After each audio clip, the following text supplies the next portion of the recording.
জীবনে কখনো হতাশ হবেন না। জীবনে যাই হয়ে যাক না কেন কখনো হতাশ হবেন না। মনে রাখবেন আল্লাহ আপনার রব, আল্লাহ আপনার সাথে আছেন ইনশাআল্লাহ।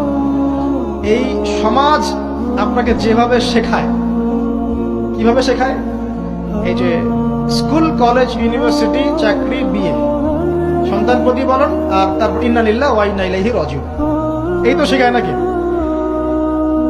সবসময় মনে রাখবেন যে আল্লাহ রাব্বুল আলামিনের পরিকল্পনাই আপনার উপরে সবচেয়ে বেশি অগ্রাধিকার যোগ্য, সমাজের পরিকল্পনা নয়।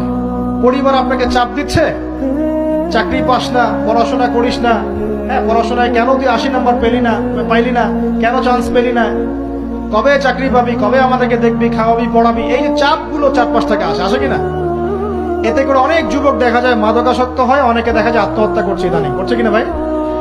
এই শব্দটা থেকে আমি এই পয়েন্টটা আজকে লিখেছিলাম যে ভুলেও আল্লাহর প্রতি বিশ্বাস এবং তাওয়াক্কুল হারাবেন না। সমাজ যেভাবে শেখায়, সমাজ চারপাশে যে চাপ আপনাকে দিচ্ছে, এই চাপে নিজে গা ভাসিয়ে দিবেন না। আপনি আল্লাহর কাছে দোয়া করবেন, আল্লাহর কাছে পথ চেয়ে নিবেন এবং আল্লাহর প্রতি তাওয়াক্কুল ভরসা করবেন, কখনো আত্মহত্যার পথ বেছে নিবেন।